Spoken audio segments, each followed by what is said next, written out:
নাজিৰাত অনুষ্ঠিত হল সদৌ অসম মধ্যাহ্ন ভোজন কৰ্মচাৰী ইউনিয়নৰ শিৱসাগৰ জিলা সমিতিৰ তৃতীয় দ্বিবাৰ্ষিক সন্মিলন।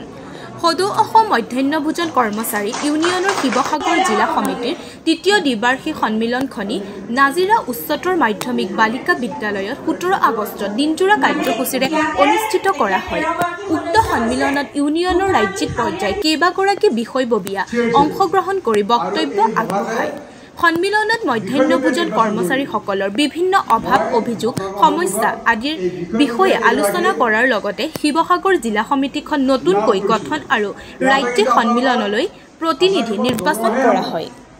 ইয়াতে আপোনালোকৰ আপত্তি বা অন্য কোনো পৰামৰ্শ গ্ৰহণ কৰা নহয়।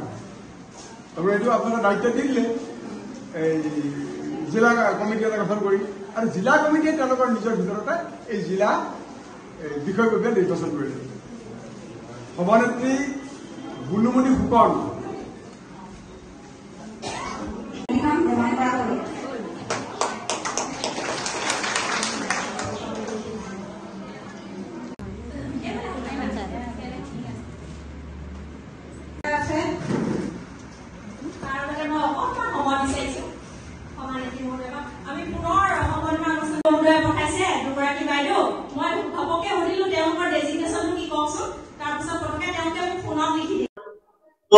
আমাৰ সংগঠনেৰ সংবিধান অনুযায়ী আমি একেবাৰে তলৰ পৰা অৰ্থাৎ মানে শাখা পৰ্যায়েৰ পৰা অৰ্থাৎ মানে পঞ্চায়েতৰ পৰা একেবাৰে কেন্দ্ৰীয় পৰ্যায়ে অৰ্থাৎ শাখা সন্মিলন তাৰপাছতে শিক্ষাখণ্ড সন্মিলন তাৰপাছতে জিলা সন্মিলন আৰু আমাৰ ৰাজ্যিক সন্মিলন হ'ব অহা 13 আৰু 14 ছেপ্টেম্বৰত গোলাঘাটত।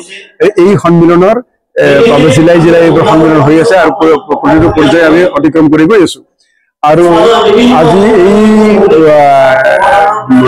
শিৱসাগৰ জিলা সন্মিলনো এই ইয়াৰে এটা অংগ। গতিকে এই জিলা সন্মিলনত আমি আমাৰ যিবোৰ নিয়ম সেই নিয়মবোৰ পালন কৰি আমি পতাকা উত্তোলন শ্বহীদ স্মৃতিত মাল্যদান তাৰপাছতে আমি মূল সন্মিলন আমি কাম কৰিলো। আৰু এই সন্মিলনত প্ৰতিনিধি উত্থাপন কৰিলে সম্পাদিকা প্ৰণামী গগৈয়ে আৰু তাৰে ওপৰত আলোচনা কৰিলে কেইগৰাকীয়ে 7গৰাকীয়ে আলোচনা কৰিলে। আৰু এই আলোচনা বিলোচনাৰ পাছত আমাৰ এই গোটেই বিষয়বোৰৰ ওপৰত তাৰ পাছতে আমি এটা নতুনকে এটা কমিটি এটা গঠন কৰিলো। আমাৰ জিলা কমিটি আৰু 15জনীয়া কমিটি আমি গঠন কৰিলো।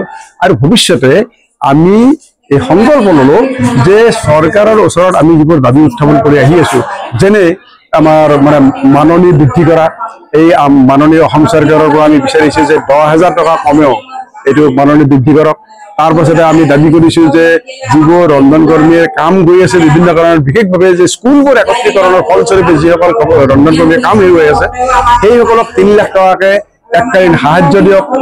12 মাহৰ কাৰণে মাননি দিয়ক, আমাৰ 10 মাহৰ কাৰণে মাননি দিয়ে আমাৰ ৰন্ধন কৰ্মীক। এইবোৰ দাবীক লৈ আমি আগত দিনত আমাৰ আন্দোলন শক্তিশালী কৰাৰ কাৰণে, আমাৰ সংগঠন শক্তিশালী কৰাৰ কাৰণে ইয়াত সংকল্প গ্ৰহণ কৰা হ'ল। এইখিনিয়ে আমাৰ মানে আজিৰ সন্মিলনৰ মানে জিলা পৰ্যায়ৰ সন্মিলনবোৰৰ আমাৰ এই ধৰণে আমাৰ কামবোৰ আমাৰ আগবাঢ়ি আছে।